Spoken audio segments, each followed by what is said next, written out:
The wind howled like a lost soul, clawing at the weathered shingles of the Harrington homestead. Rain lashed against the windows in a relentless torrent, each gust rattling the old house down to its very foundations. In Havenwood, a forgotten pocket of civilization swallowed by sprawling wetlands, storms weren't merely weather. They were isolating sieges, cutting off the small community from the rest of the world, and often from each other. Inside, huddled around a flickering oil lamp that cast long, dancing shadows on the wood-paneled walls, sat the Harrington family. Eleanor, her face etched with the sharp lines of a woman who had weathered more than just storms. Arthur, her husband, his breathing already a shallow rasp against the tempestuous symphony outside. And their youngest, Clara, her gaze fixed on the door, as if she could sense the very air thickening with something more ominous than the approaching dawn. Then, above the roar of the elements, a sound that made them all flinch, a sharp, insistent rap at the front door. Who would brave such a night? And what did they want in a place where the only visitors were usually the storm itself? Eleanor, her face impassive, slowly rose, the wooden chair creaking beneath her weight. She was the matriarch of this family, a woman accustomed to controlling everything, but even she couldn't control the storm or what it brought. Clara felt a cold current run down her spine.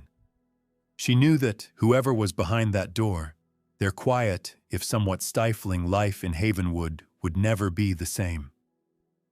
The knock came again, louder, more insistent. Eleanor reached for the latch.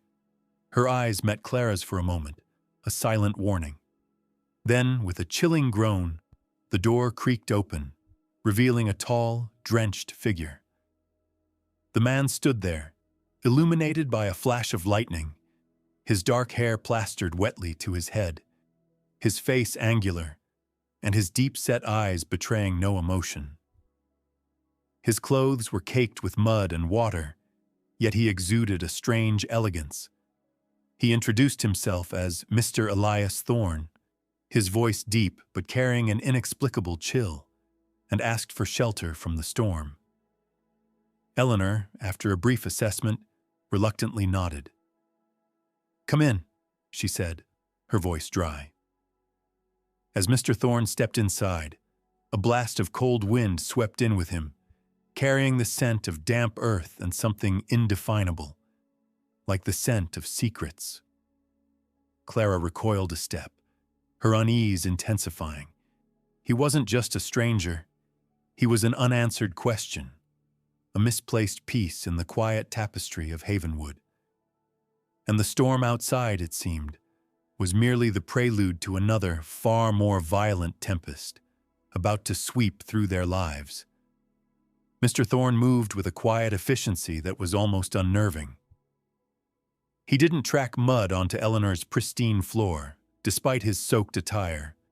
He simply stood, dripping slightly, his eyes scanning the room, taking in every detail. The worn rug, the antique grandfather clock in the corner, the framed photographs on the mantelpiece. Arthur, propped up on the sofa, coughed weakly, drawing Thorne's attention for a fleeting moment before his gaze returned to Eleanor. "Thank you, Mrs. Harrington," Thorne said, his voice calm, almost too calm for the chaos raging outside. "I apologize for the intrusion. My vehicle, it gave out a few miles back. The roads are impassable." Eleanor merely grunted, gesturing vaguely towards the old, faded armchair by the unlit fireplace. "Make yourself comfortable. We don't get many visitors this time of year, especially not in this weather." Her tone was laced with a hint of suspicion, a challenge in her eyes that Thorne met without flinching. Clara watched him, fascinated and repulsed. There was something about his stillness, the way he seemed to absorb the room without truly being a part of it, that set her teeth on edge. He wasn't frantic, wasn't shivering, wasn't even attempting to wring out his clothes. It was as if the storm hadn't touched him, or perhaps he was accustomed to far worse. She noticed a faint, almost imperceptible scar just beneath his left jawline, barely visible against his pale skin. It was thin, precise, like a whisper of violence. "Tea?" Clara offered, her voice a little shaky, surprising even herself. She felt compelled to break the suffocating silence that had fallen over the room, a silence far more unsettling than the storm's roar. Thorne turned his gaze to her, and for the first time, Clara felt the full weight of his eyes. Dark, intelligent, and impossibly old.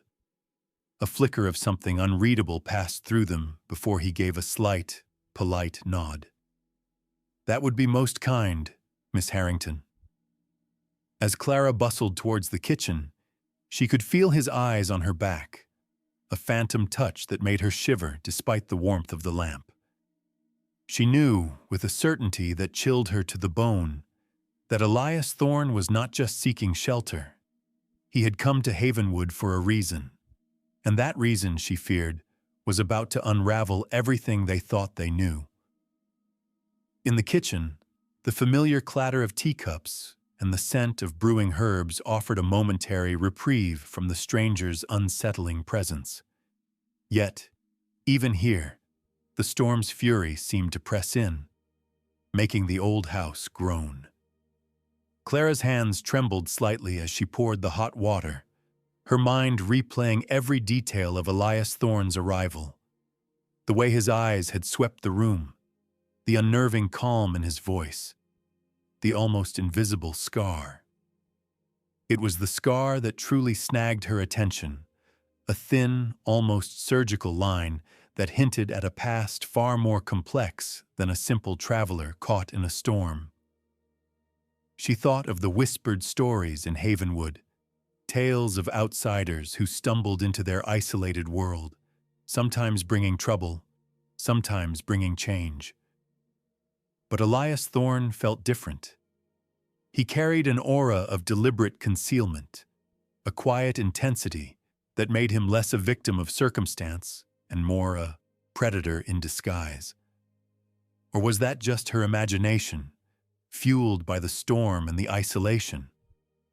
Carrying the tray back to the living room, Clara found Eleanor seated opposite Thorne, her posture rigid, her gaze unwavering. Arthur was still on the sofa, his shallow breaths punctuated by the wind. The silence was thick, heavy with unspoken questions. Thorne accepted the tea with another polite nod, his long fingers wrapping around the warm mug. Clara noticed his hands. They were strong, capable, yet surprisingly unblemished, save for that subtle mark near his jaw. No calluses from manual labor, no signs of a life spent battling the elements. "You're a long way from home, Mr. Thorne," Eleanor stated, her voice flat, devoid of warmth. It wasn't a question, but an accusation. Thorne took a slow sip of his tea, his eyes meeting Eleanor's. "Home is a fluid concept for me, Mrs. Harrington. I travel for work. This storm simply caught me off guard." His answer was smooth, too smooth. It offered nothing, revealed nothing. "And what kind of work brings you to these parts, Mr. Thorne?" Eleanor pressed, her voice sharper now. The matriarch of Havenwood was not easily deterred. A faint, almost imperceptible smile touched Thorne's lips, a fleeting shadow that vanished as quickly as it appeared. "Let's just say, I deal in information, Mrs. Harrington. And sometimes information can be quite dangerous." He paused, his gaze sweeping over the family, lingering for a fraction of a second on Clara, then on Arthur's frail form. "But for tonight, I am merely a weary traveler, grateful for your hospitality." Clara felt a fresh wave of dread wash over her. Information. Dangerous. The words hung in the air, heavy with unspoken threats. She glanced at her mother, whose face remained a mask, but Clara knew Eleanor had heard the underlying current in Thorne's words. This man was not just a stranger seeking shelter. He was a puzzle, a threat, and a secret, all rolled into one. And as the storm raged outside, Clara knew with chilling certainty that the real tempest had just begun. Hours crawled by, marked only by the relentless drumming of rain against the roof and the occasional jarring rumble of thunder. Elias Thorne sat in the armchair, a silent, unmoving presence. He didn't speak unless spoken to, and even then, his answers were evasive, carefully constructed to reveal as little as possible. He didn't ask questions about them, which Clara found equally unsettling. Most stranded travelers would be eager for conversation, for news, for anything to break the monotony of the storm. Not Thorne. He simply existed, observing. Clara tried to read a book, but her eyes kept drifting to him. She noticed the way his gaze would subtly track Eleanor's movements, or how he'd occasionally glance towards the old radio in the corner, a faint tension in his jaw. Was he waiting for something? News? A signal? Arthur's coughs grew more frequent, more ragged. Eleanor, though outwardly stoic, would wince with each spasm, her hand instinctively reaching for her husband's arm. The storm had worsened Arthur's chronic lung condition, and the isolation meant no doctor could reach them. A new kind of fear began to creep into the room, a fear born not of the unknown stranger, but of the very real, tangible threat of their patriarch's failing health. As night deepened, the power flickered once, twice, then died completely, plunging the house into near-total darkness. Eleanor lit more lamps, their glow casting eerie, dancing shadows that seemed to stretch and distort Thorne's already enigmatic features.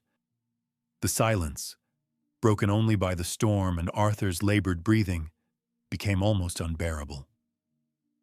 Suddenly, a faint, almost imperceptible crackle came from the old radio. It was barely a whisper, a ghost of a signal trying to break through the atmospheric interference. Eleanor, ever vigilant, leaned closer, straining to hear. Clara held her breath. Thorne, who had seemed almost comatose, stiffened, his eyes now fixed intently on the radio. A woman's voice, distorted and faint, began to speak. Breaking news. Evergreen City. Tragic death. Renowned singer Serafina Thorne. Police are searching for her husband, Julian Vance, a former intelligence operative known as Ghost, described as dangerous, with a distinctive scar on his left hand. The signal faded, then returned, stronger this time, carrying a clearer, more urgent tone. Authorities warn the public. Julian Vance is considered armed and extremely dangerous, last seen near the outskirts of the city, believed to be heading towards isolated rural areas. Clara's blood ran cold. Thorne, the name, and the scar. Her eyes darted to Elias Thorne. He hadn't moved, but his jaw was clenched, and the scar on his neck seemed to pulse faintly in the dim light. He was listening, intently, to every word. The air in the room crackled with a new, terrifying electricity, far more potent than the storm outside. The stranger in their home, the man who had sought shelter from the tempest, was no longer just a puzzle. He was a shadow, a whisper of violence, and a name echoing from a distant, bloody city. The static-laced voice from the radio died, leaving an echoing silence in the room, a void far more terrifying than the storm's roar. Clara's heart hammered against her ribs, a frantic drum against the chilling realization. Thorne. Elias Thorne. Serafina Thorne. The name was a hammer blow, and the scar. She instinctively glanced at Elias, who remained unnervingly still, his eyes now closed, his face a mask of calm. Was he feigning sleep? Or was this his way of absorbing the news, of processing the danger that had just walked into their isolated haven? Eleanor, her face a rigid mask, slowly turned from the radio. Her gaze swept over Clara, then lingered on Elias Thorne for a fraction longer than necessary. There was a flicker of something unreadable in her eyes, suspicion perhaps, or a deep-seated weariness. Arthur, on the sofa, stirred restlessly, his cough a harsh, dry sound in the heavy air. He seemed oblivious to the true weight of the broadcast, lost in his own struggle against the illness. "A terrible business," Eleanor finally murmured, her voice flat. "That poor woman. And her husband. A ghost, they called him. Sounds like something out of a pulp novel." She spoke with a detached air, as if discussing strangers in a faraway land, but Clara saw the subtle tension in her jaw, the way her fingers tightened around the armrest of her chair. Eleanor was a woman who missed nothing. Clara couldn't speak. Her throat felt tight, constricted by a fear that was rapidly turning into certainty. The scar on Elias Thorne's jawline, barely noticeable before, now seemed to scream its presence. She remembered the news report. A distinctive scar on his left hand. His hand. She hadn't seen his hands clearly, only the unblemished skin near his jaw. Was it a trick of the light? A coincidence? Or was Elias Thorne truly Julian Vance, the accused murderer, the ghost now haunting their home? The thought was a cold, sharp blade twisting in her gut. She had to know. She had to find proof. As the night wore on, the storm showed no signs of abating. The Harringtons retreated to their rooms, the unspoken tension a palpable third presence in the house. Clara lay awake, listening to the rain and the wind, her mind racing. The old house had a small, dusty attic, filled with decades of forgotten family belongings. Sometimes old newspapers found their way up there, bundles tied with string, yellowed and brittle with age. It was a long shot, but it was all she had. Before dawn, while the house was still steeped in the heavy silence of sleep, Clara slipped out of her bed. The floorboards creaked underfoot, each sound amplified in the oppressive quiet. She moved like a shadow, past her parents' room, past the guest room where Elias Thorne lay, presumably asleep. A shiver ran down her spine as she imagined him awake, listening, his dark eyes watching her every move. The attic stairs groaned under her weight as she ascended into the musty darkness. The air was thick with the scent of old paper and dust. Using a small battery-powered lantern, she began to search, her heart pounding. She rummaged through trunks filled with moth-eaten clothes, old toys, and forgotten keepsakes, until her fingers brushed against a stack of newspapers. They were old, some from years ago, but she hoped one might contain a clearer image, a more detailed description of Julian Vance. Her fingers trembled as she unrolled a particularly large, brittle newspaper from nearly a year ago.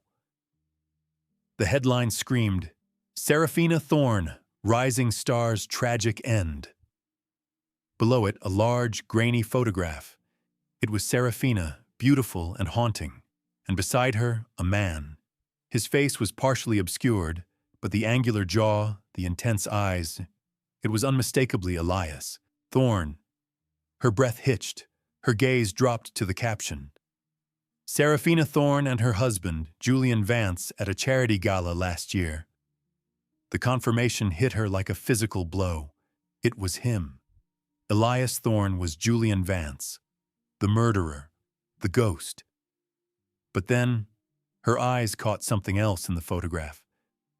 Julian Vance's left hand resting casually on Seraphina's arm, and there, Stark against the dark fabric of his suit was a faint, jagged scar just above his knuckles. It was small, easily missed, but undeniably there.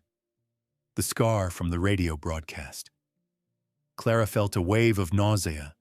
He was in their house, under their roof. A killer.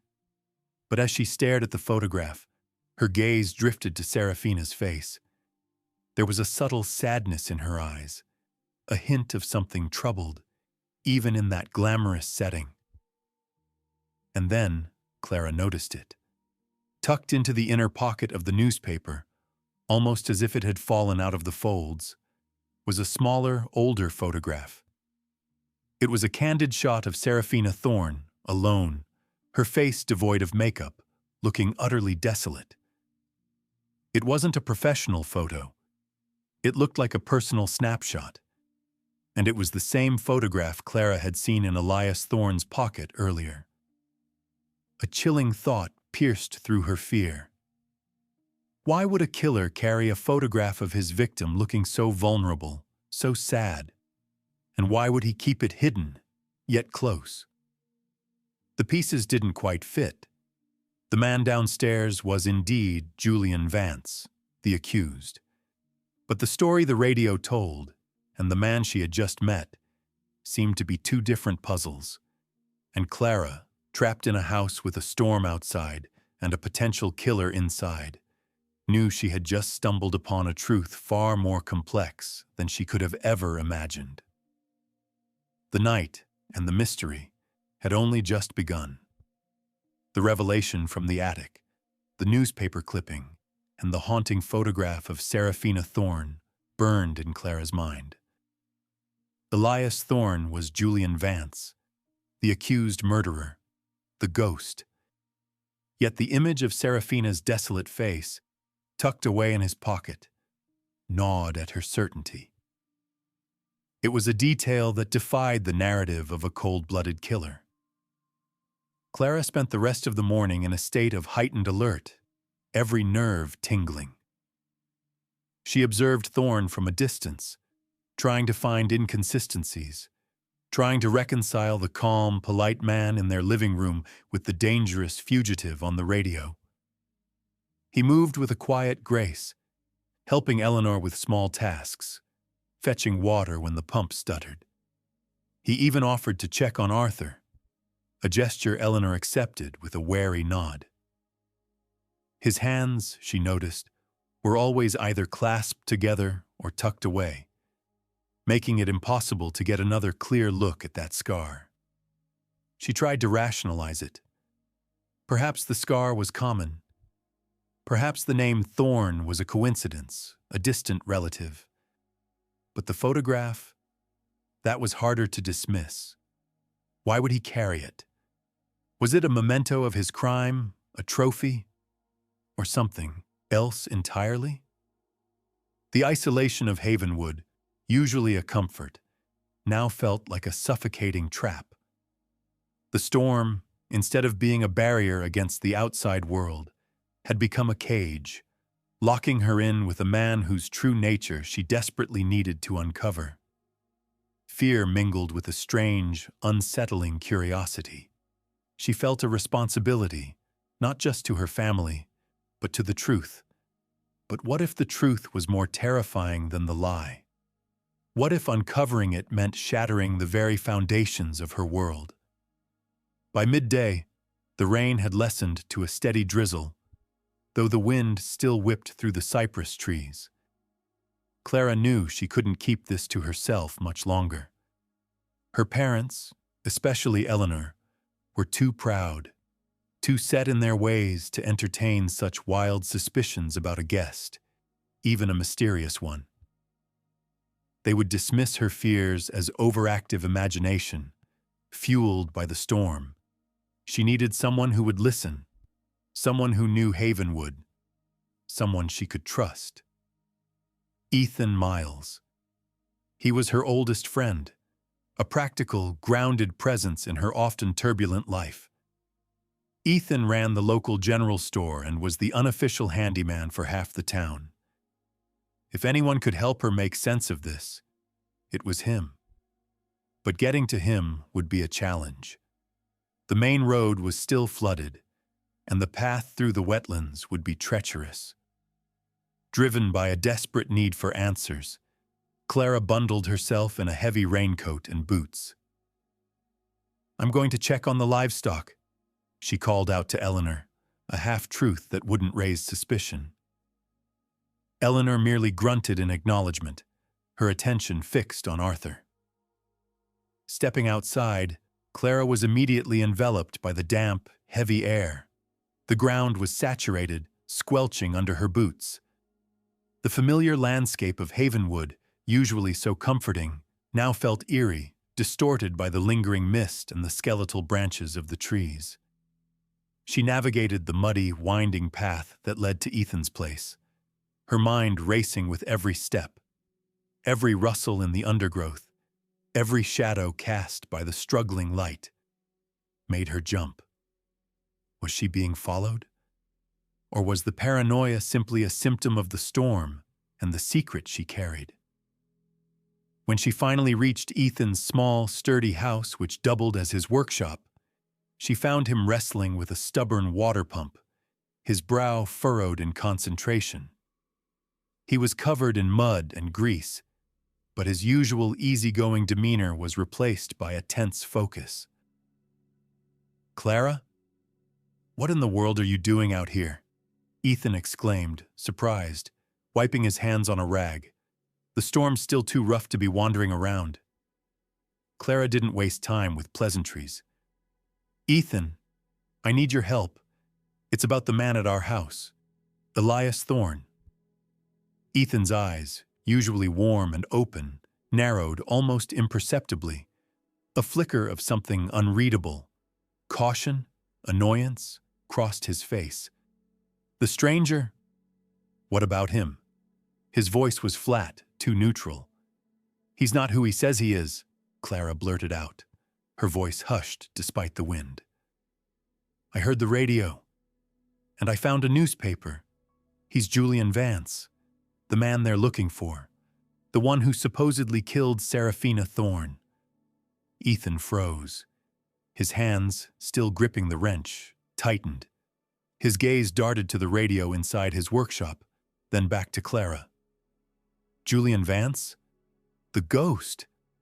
Clara, that's crazy. You're letting the storm get to you." But his denial lacked conviction. His eyes, though trying to appear dismissive, held a new, unsettling alertness. "No, Ethan, it's true.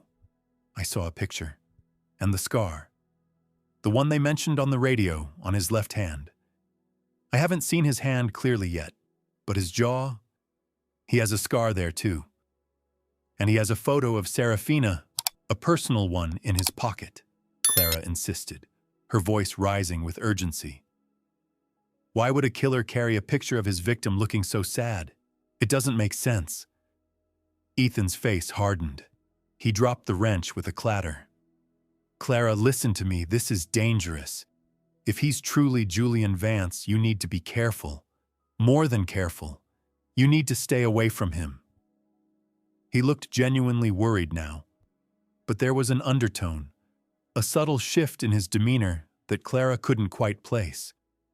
It was as if he knew more than he was letting on. Or perhaps he had his own reasons for wanting to avoid this conversation. "But what do we do?" Clara pleaded. "We can't just let him stay there.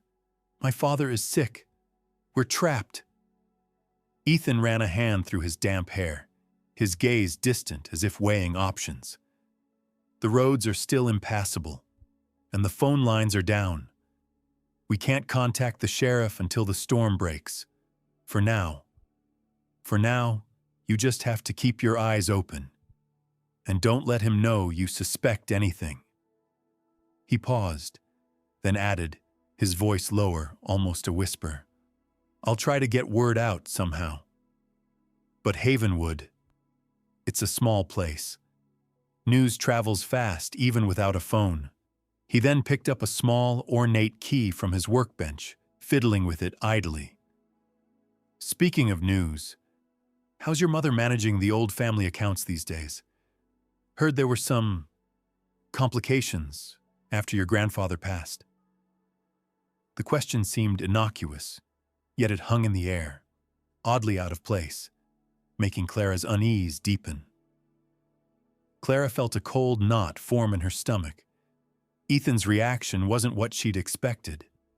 He was cautious, yes, but there was a strange reluctance, a subtle avoidance in his eyes that made her uneasy. It was as if he was holding something back, something that went beyond simple concern for her safety. The web of suspicion, already tangled, had just gained another, more unsettling thread. She left Ethan's workshop with more questions than answers. The image of that ornate key and his oddly specific question about the family accounts now adding to the swirling chaos in her mind. Was Ethan truly trying to help, or was he playing a different game entirely? Hours crawled by, each, one heavier than the last. Clara's return from Ethan's workshop had done little to ease her mind. Instead, it had layered new anxieties onto her existing fears. The storm outside, though no longer a raging tempest, still pressed in with a relentless, soul-dampening drizzle, mirroring the chaos within her. Every creak of the old house, every shadow cast by the flickering oil lamps, seemed to whisper questions she couldn't answer. Was Julian Vance a killer, or a desperate man caught in a web? And what was Ethan's game, with his strange key and his even stranger questions about her family's finances? Arthur's condition worsened with each passing hour. His breathing grew shallower, his coughs more frequent and wet, a chilling rattle in his chest. Eleanor, her usual iron composure beginning to crack, hovered over him, her face pale and drawn, a silent plea in her eyes. The isolation of Havenwood, once a comforting shield, was now a suffocating prison. No doctor, no help, just the relentless storm and the three of them, trapped with a man whose true nature was a terrifying enigma. Clara knew she couldn't wait for morning. The tension in the house was a suffocating blanket, and her father's fading breaths were a grim countdown. She had to confront Julian. She had to know. She had to understand the man who now sat in their living room, a quiet, watchful presence, seemingly engrossed in a worn book, yet radiating an unsettling calm. As the grandfather clock in the hall chimed midnight, its resonant bongs echoing through the silent house, Clara rose. She found Julian Vance by the window, staring out into the rain-lashed darkness. His silhouette was stark against the faint, intermittent glow of the storm-lit sky, a figure carved from shadow and mystery. The soft lamplight caught the angular lines of his face, making him seem both familiar and utterly alien. "Mr. Thorne," Clara began, her voice barely a whisper, but it cut through the silence like a knife. He turned slowly, his eyes meeting hers. There was no surprise, no feigned ignorance. It was as if he had been expecting her, anticipating this very moment since he first stepped across their threshold. "Miss Harrington," he replied, his voice calm, but with an underlying current of fatigue that hinted at the burdens he carried. "I know who you are," Clara stated, her voice gaining strength, though her heart pounded a frantic rhythm against her ribs. "You're Julian Vance, the man from the radio, the one they say killed Seraphina Thorne." A muscle in Julian's jaw tightened, almost imperceptibly. He didn't deny it. He simply walked to the armchair he had occupied earlier and sat down, gesturing for her to take the opposite seat. The flickering lamplight cast deep shadows across his face, making him look even more formidable, a man who had seen too much. "Yes," he said, his voice low, steady, a quiet confession. "I am Julian Vance, and I am Seraphina's husband." He paused, his gaze fixed on the dancing flame, of the lamp, as if searching for answers within its fragile light. But I did not kill her. Clara stared at him, disbelief warring with a strange, desperate hope. His eyes, though guarded, held a flicker of genuine pain. Then why are you here? Why are you hiding? And why do you carry her photograph? Julian sighed, a sound that seemed to carry the weight of countless burdens, of a life lived in shadows. I am here because I had nowhere else to go, because I knew I would be the prime suspect, and because I am trying to find out what truly happened. He looked up, his dark eyes locking onto hers, raw with an emotion she hadn't seen before. Not just grief, but a profound weariness, a desperate plea for understanding.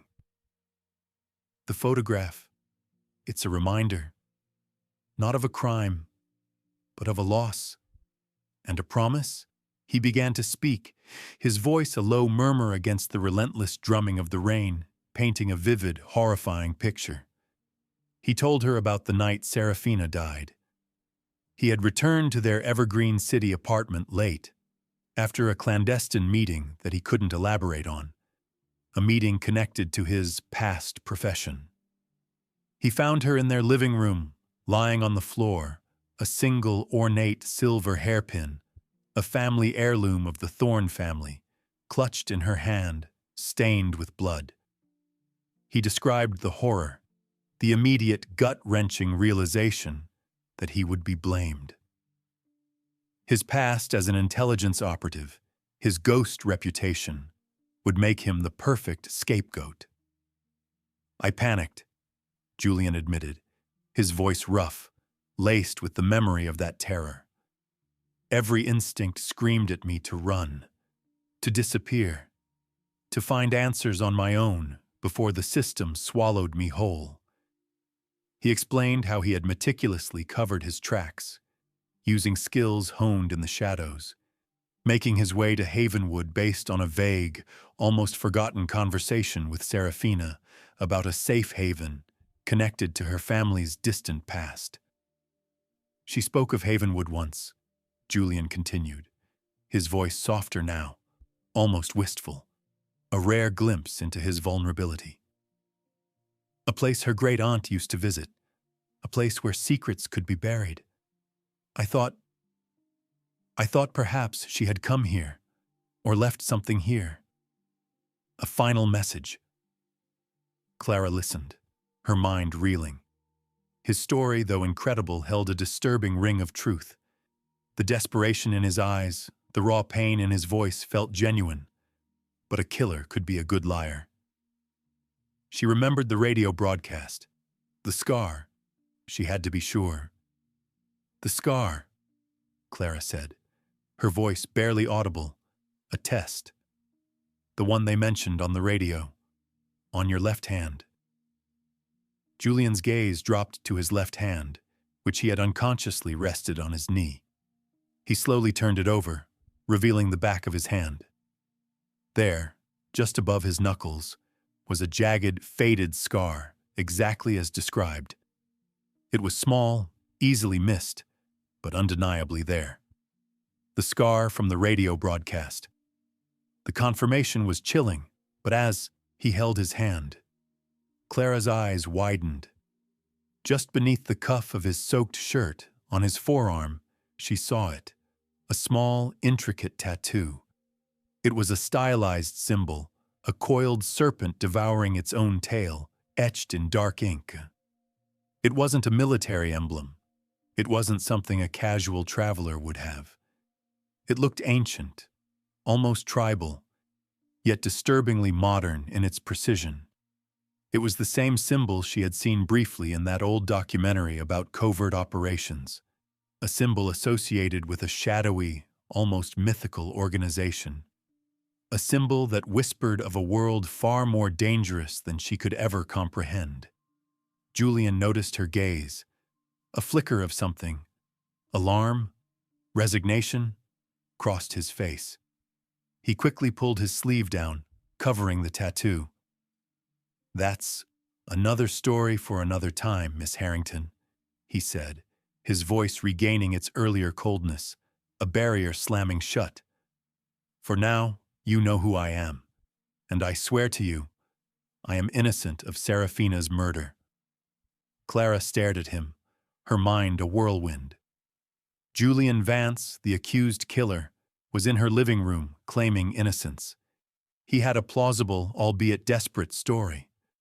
He carried a haunting photo of his victim, and he bore a scar that confirmed his identity, yet also a mysterious tattoo that hinted at a far deeper, more dangerous world than she could have ever imagined. The lines between truth and lie, victim and perpetrator, blurred into an unsettling haze. The storm outside raged on, but the real storm, the one that threatened to unravel everything, had just begun within the walls of the Harrington home. The morning dawned not with a sunrise, but with a dull, oppressive gray. The storm had lessened its fury, but the rain still fell in a relentless, soul-dampening drizzle, turning Havenwood into a swampy, isolated island. Inside the Harrington home, the air was thick with a new, more profound dread. Arthur's breathing had become a shallow, rattling gasp, each one a desperate struggle.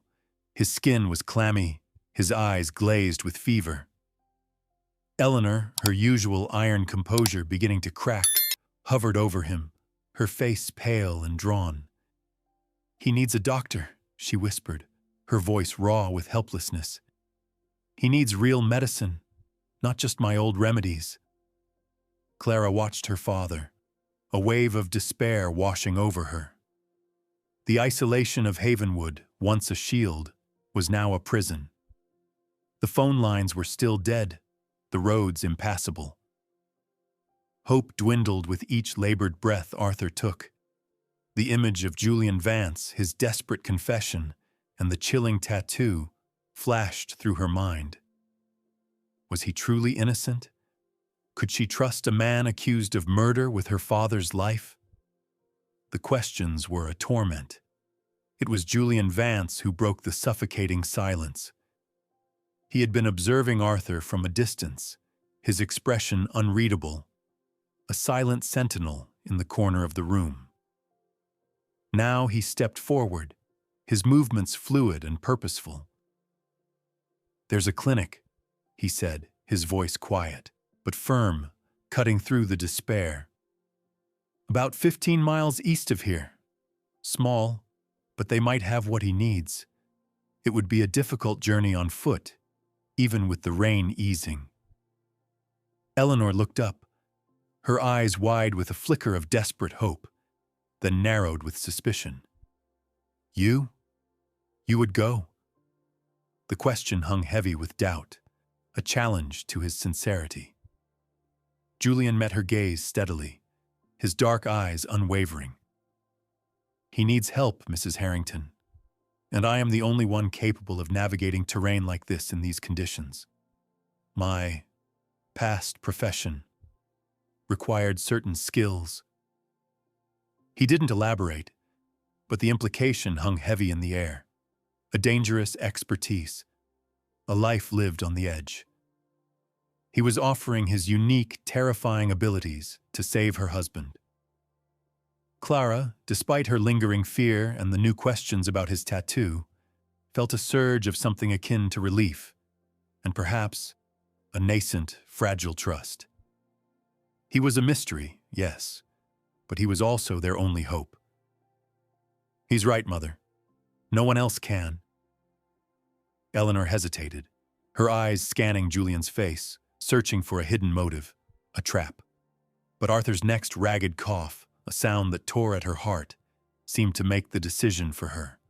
The choice was stark: trust the devil she knew nothing about, or watch her husband die. "Go," she finally commanded, her voice barely a whisper, laced with a desperate plea. "Bring back what he needs." Julian simply nodded. He moved with purpose, gathering a thick, waterproof cloak from the mudroom, checking the laces on his sturdy boots.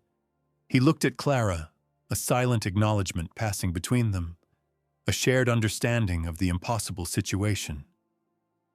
"Keep him warm," he instructed, his gaze flicking to Arthur, "and try to keep him conscious."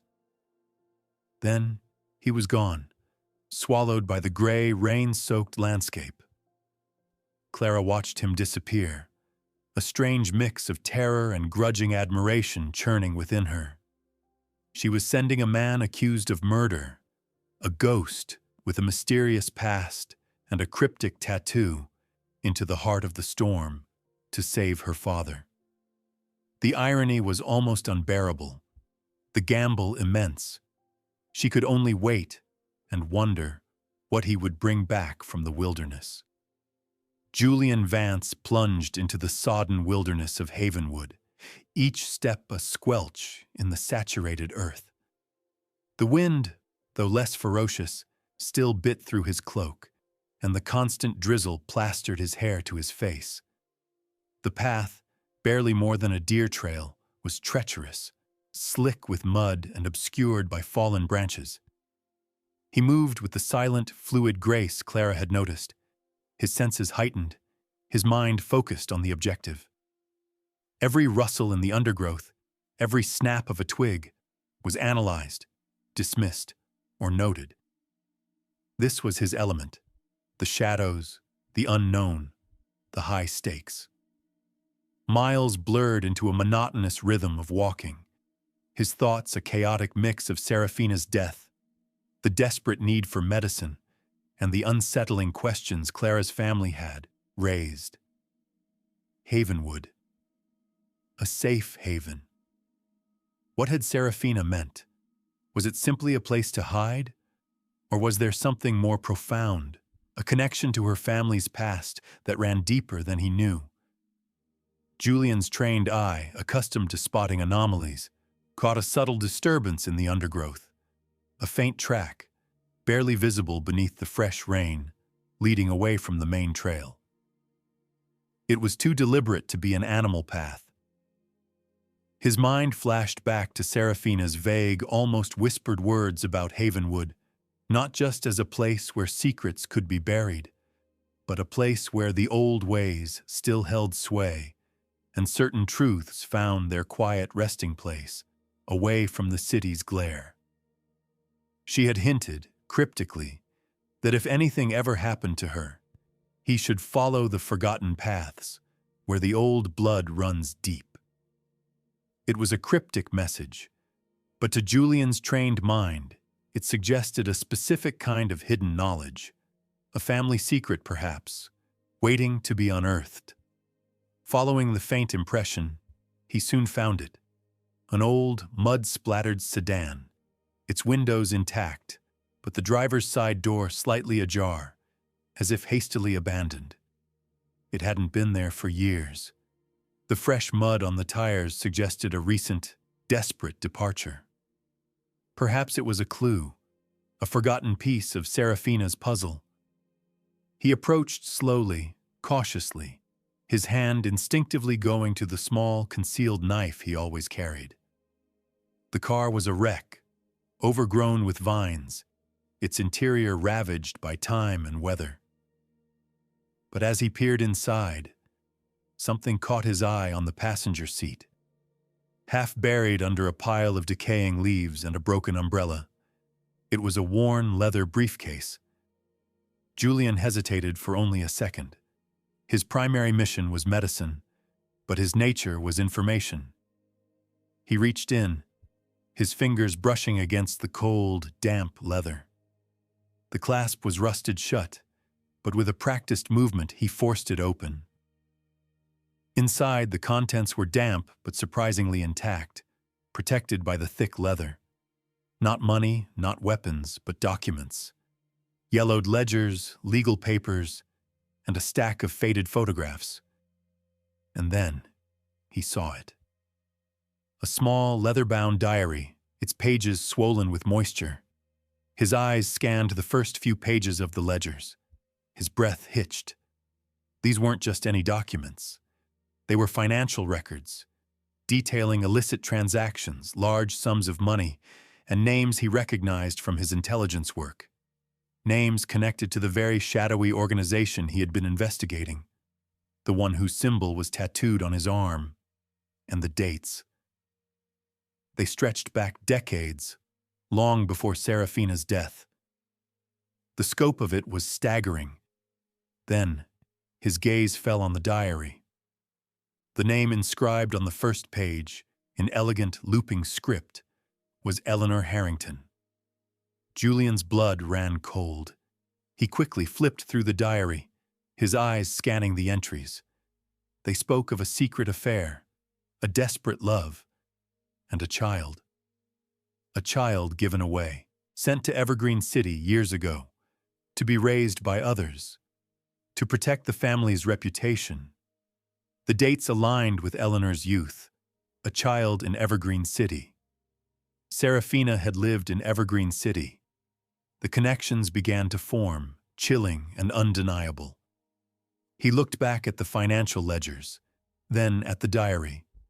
The Harringtons, Havenwood, Serafina's safe haven. It wasn't just about her family. It was about this family.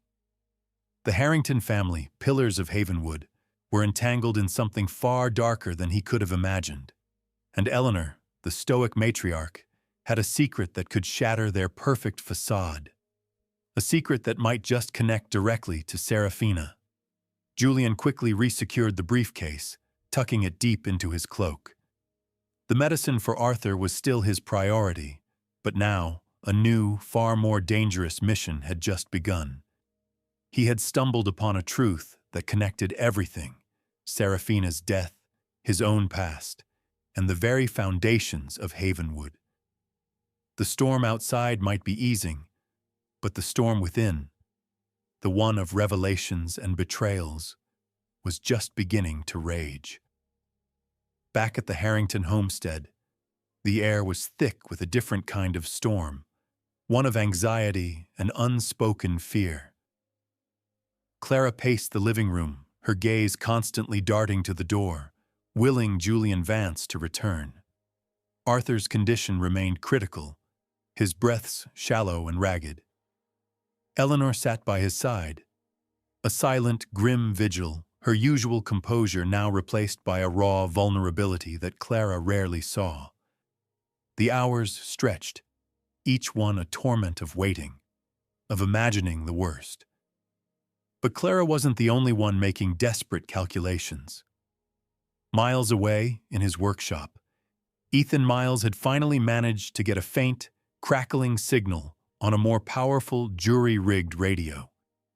He had listened intently, his face grim, as the news reports from Evergreen City grew more detailed, more insistent. Julian Vance, the ghost, was indeed the prime suspect.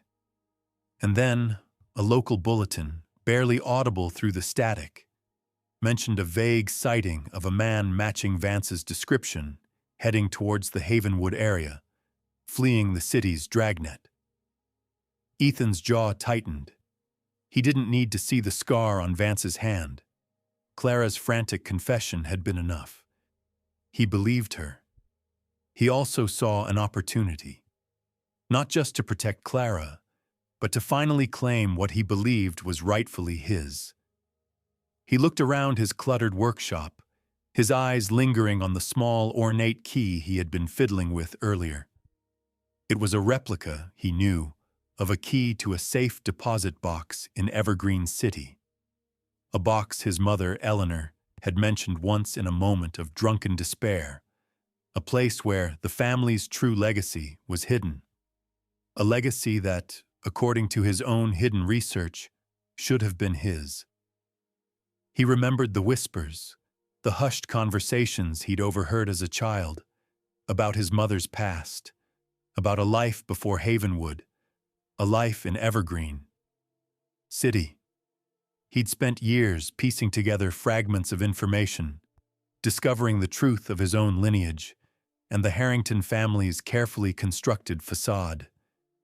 He knew about the illicit dealings, the debts to the shadowy organization whose symbol he'd seen in old, discarded papers.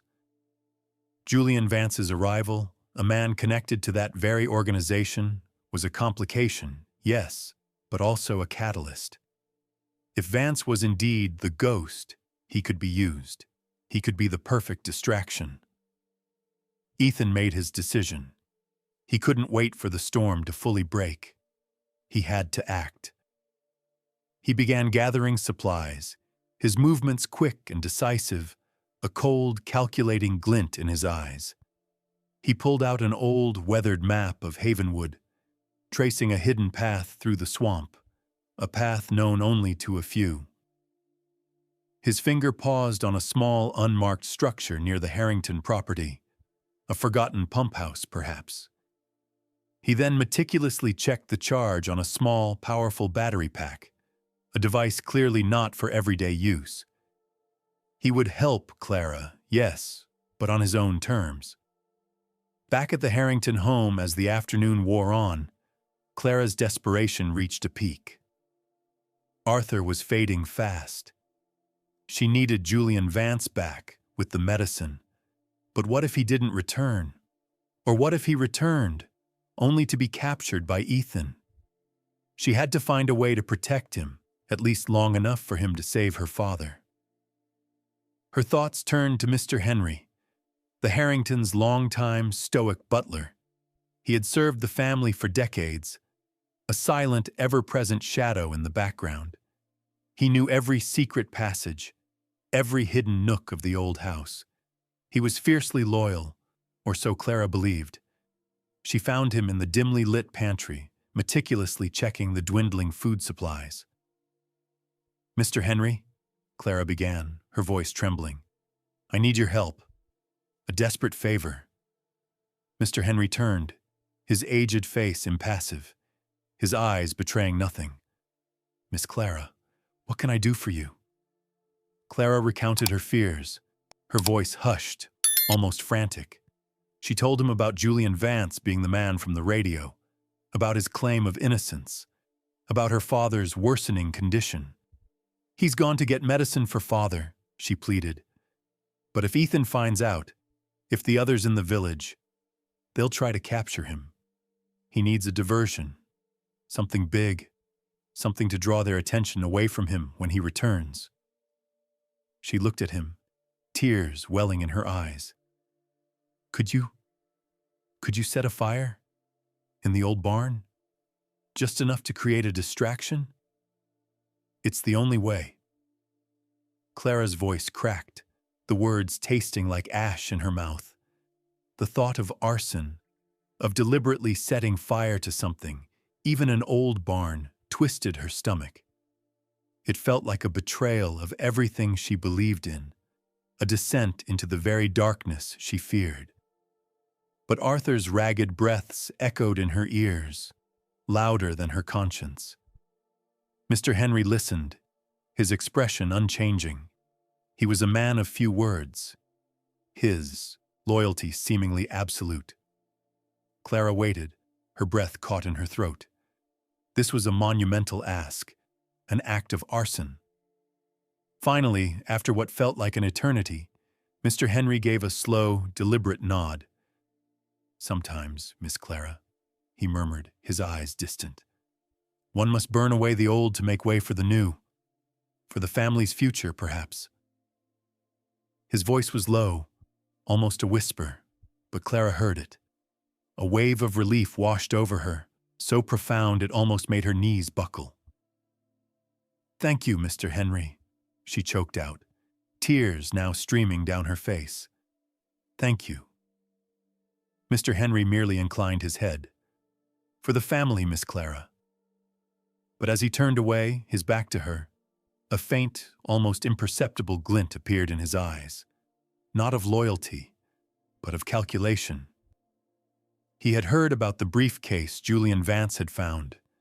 News, even in Havenwood, traveled through unseen channels. The old barn wasn't just empty. It was where the Harringtons kept their more sensitive, older records, hidden away from prying eyes. Records that, if discovered, could expose everything.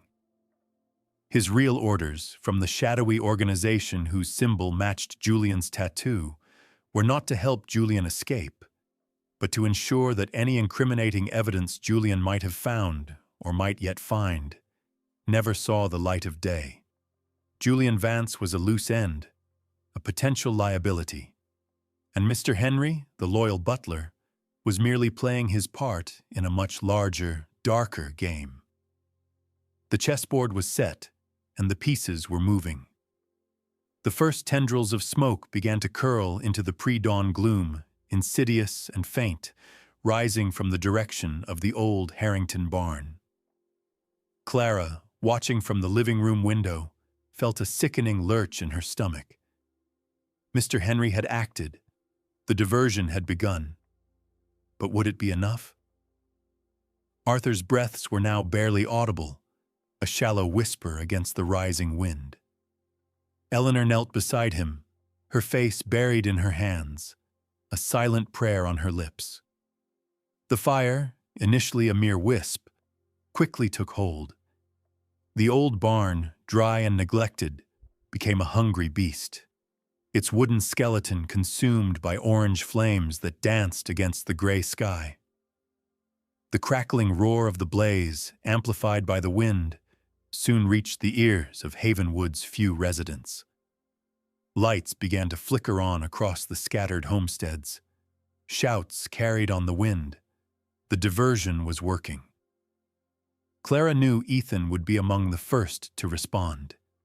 He was the unofficial protector of the village, the one who always rushed to help. Her heart pounded with a mixture of fear for Julian and a strange, unsettling dread about what Ethan might do. She had sent Julian into the storm, and now she had unleashed a fire to cover his return. The weight of her choices pressed down on her.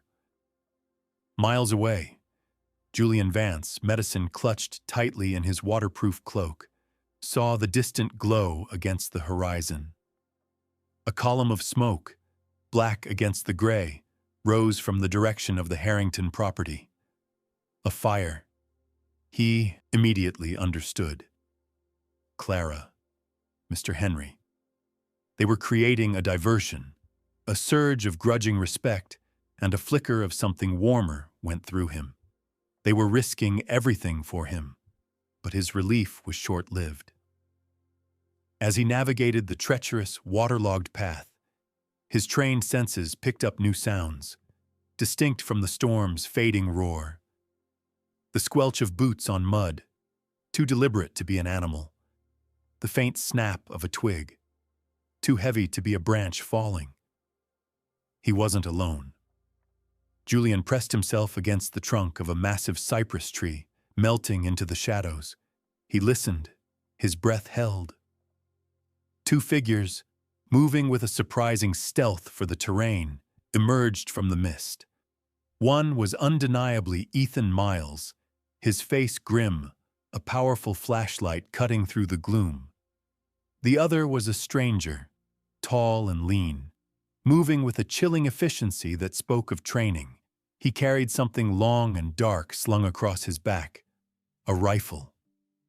Ethan was not just coming to help, he was hunting, and he had brought backup. Julian's mind raced. Ethan knew, or at least he suspected enough to bring a professional. The man with the rifle moved like a shadow, his eyes scanning the darkness, his movements too precise for a local. He was part of the organization.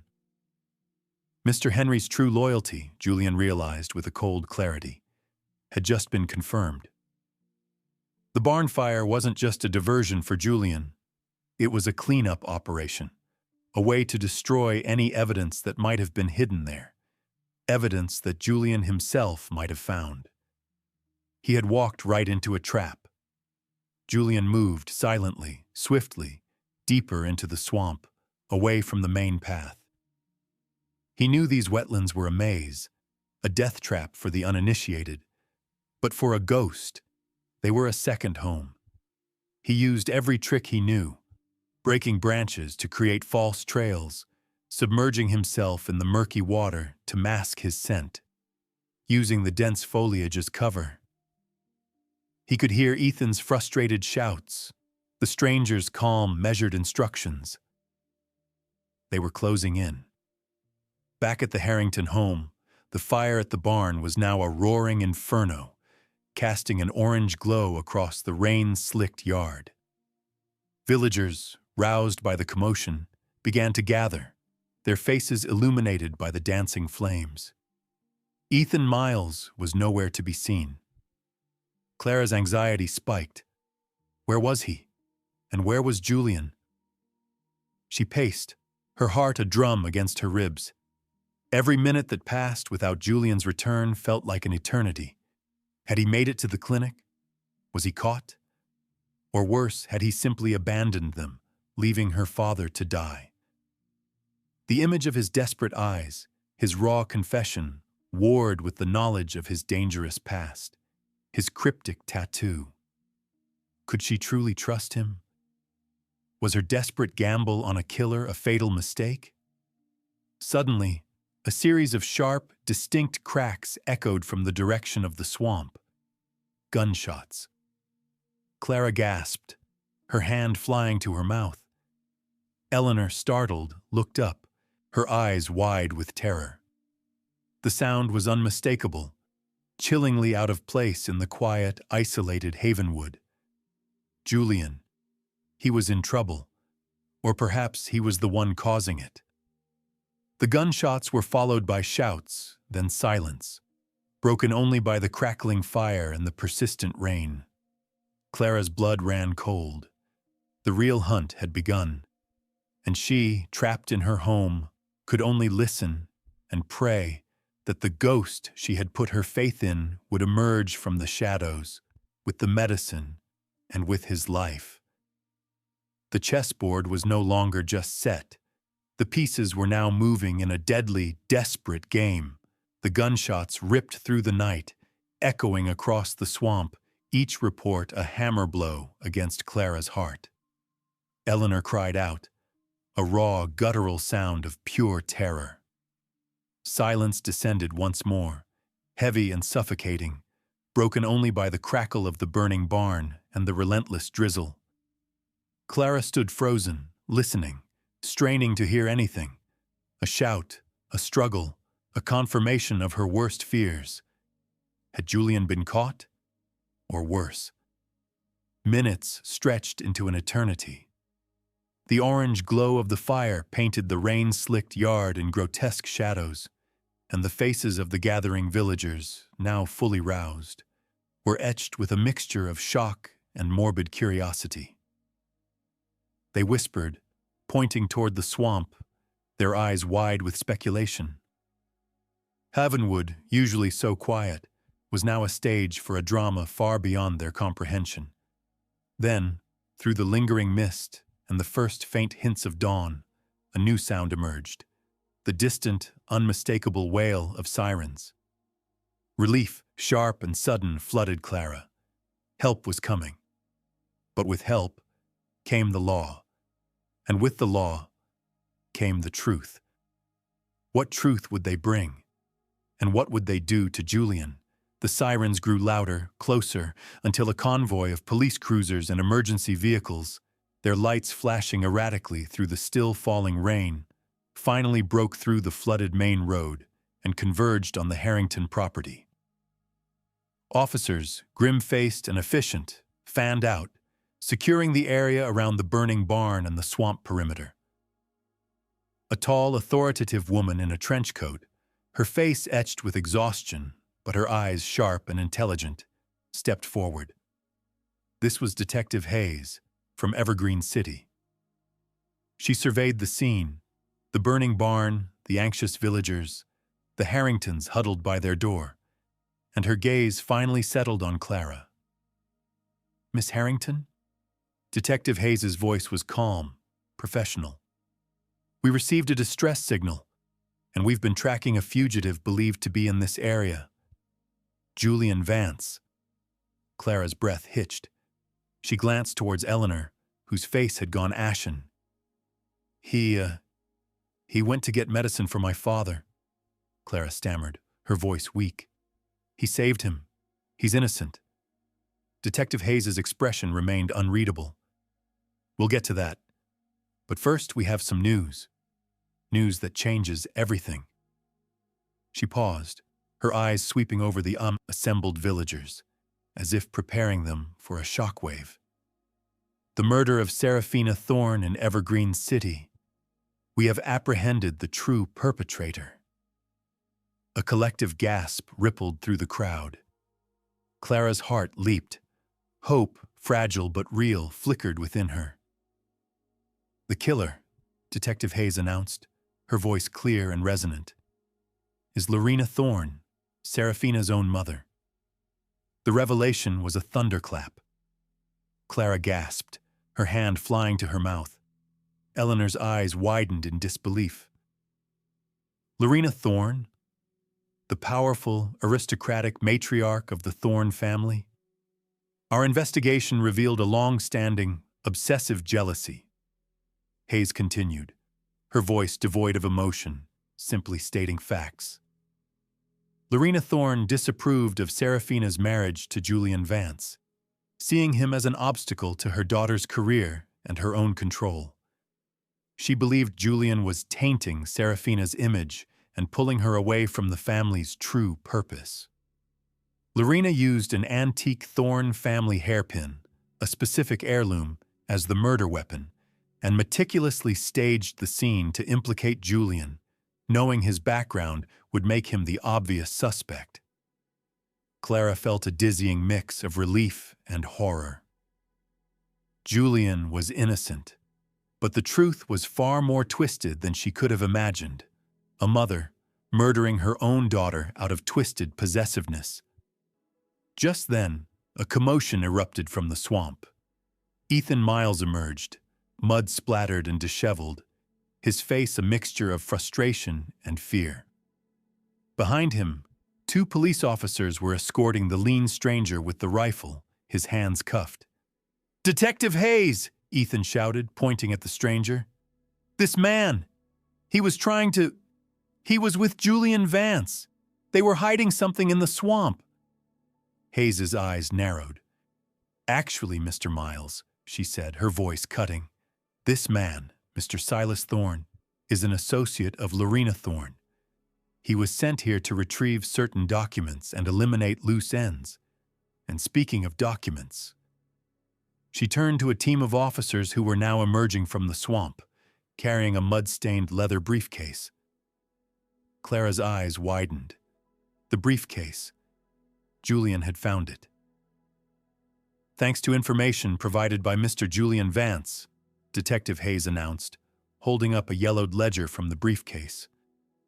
"We have uncovered extensive evidence of illicit financial dealings connecting the Thorne family's shadowy organization to various individuals, including members of this very community. These ledgers detail a vast network of illegal transactions and significant debts owed to this organization, debts that the Harrington family, among others, has been struggling to conceal for decades." Eleanor stumbled back, her face drained of all color. Arthur, on the sofa, let out a weak groan. The weight of the family's secret, the one Ethan had hinted at, the one Julian had uncovered, had just been laid bare for all of Havenwood to see. "And Mr. Henry," Detective Hayes continued, her gaze now fixed on the stoic butler, who stood motionless by the pantry door. "We have reason to believe you were instrumental in these dealings, and that the fire at the barn was an attempt to destroy incriminating evidence related to these very documents." Mr. Henry's impassive facade finally cracked. His eyes flickered, a brief moment of fear, before he was swiftly apprehended by 2 officers. The pieces clicked into place for Clara.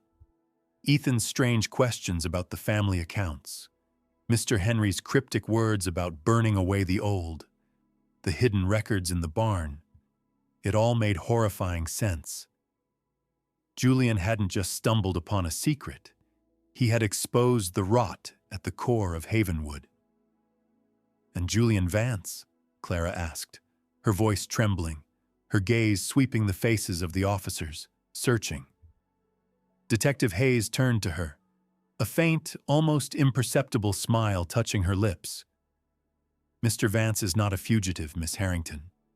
He is, in fact, an undercover intelligence operative. He has been working to dismantle this very organization for months." Seraphina Thorne, his wife, was not just a singer. She was an informant, trying to help him expose her family's illicit activities.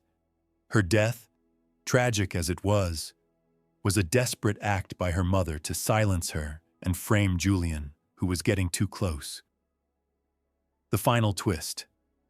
Julian Vance, the ghost, was not a killer, but a hero. His escape from Evergreen City wasn't a flight, but a strategic move, a continuation of his mission.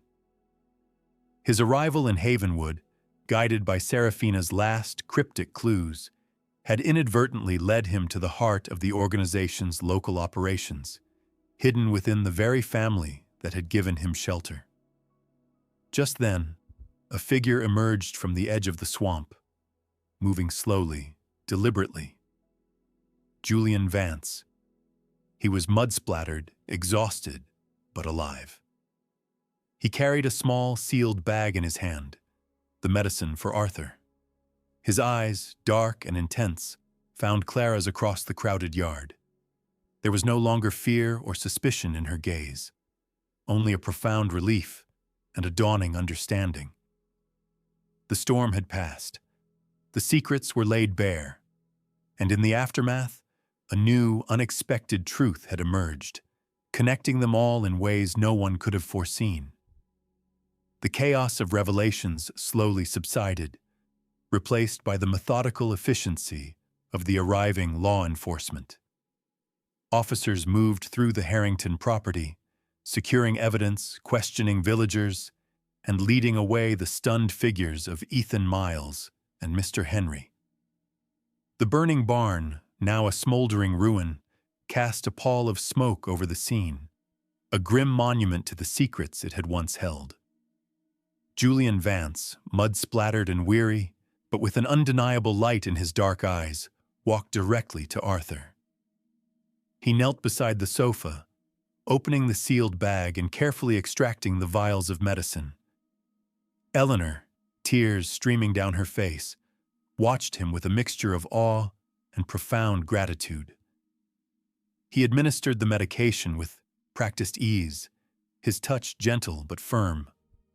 Slowly, almost imperceptibly, Arthur's breathing began to steady, the rattling coughs subsiding into a softer, more even rhythm.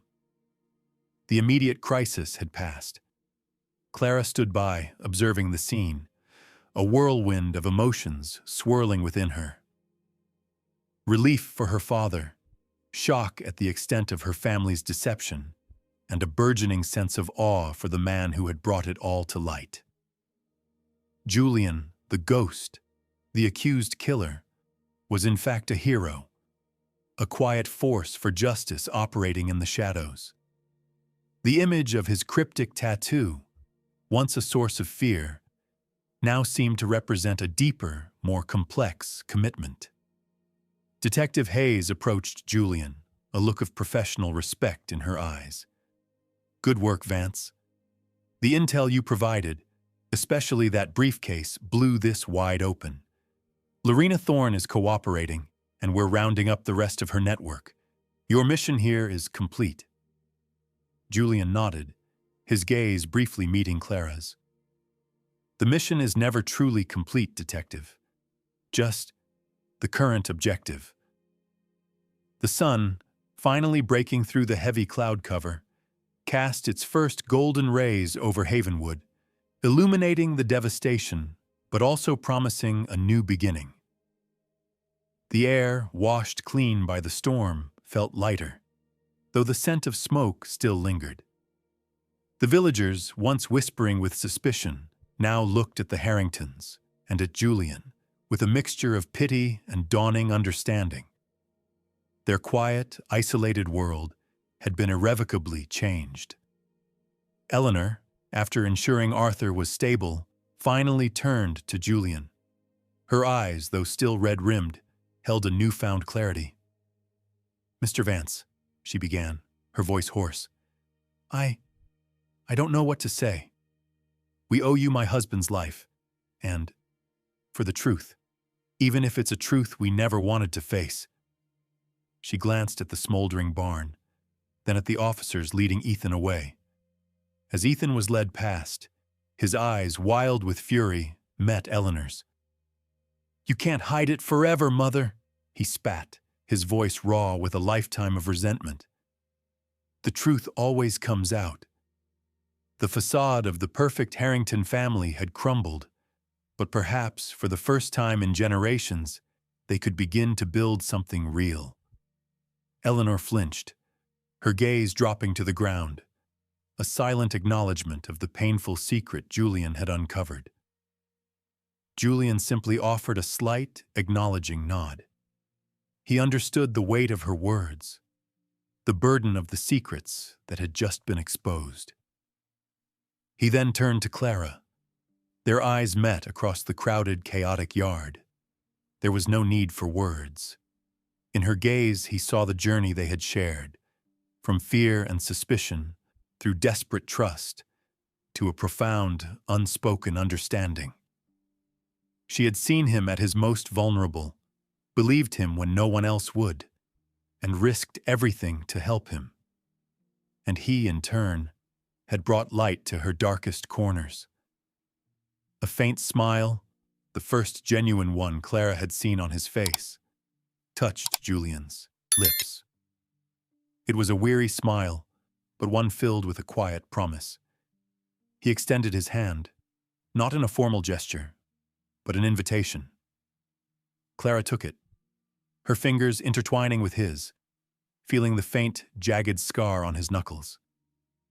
It was a connection forged in the heart of a storm, amidst lies and betrayals, but leading towards an uncertain, yet hopeful, dawn. The future of Havenwood and the Harrington family was uncertain. There would be investigations, legal battles, and a long road to rebuilding trust. But for Clara, standing there with Julian Vance, the ghost who had become her unexpected anchor, a new chapter had begun. A chapter not defined by the shadows of the past, but by the quiet strength of truth and the fragile, beautiful promise of a connection found when all seemed lost. The whispers would linger in Havenwood, but perhaps, for the first time, the town would confront its own shadows, not just those brought by the storm. And the Harrington name, though now burdened by scandal, might, through Clara's quiet strength, find a new path towards redemption. The storm had passed, leaving behind not just destruction, but the space for something new to grow.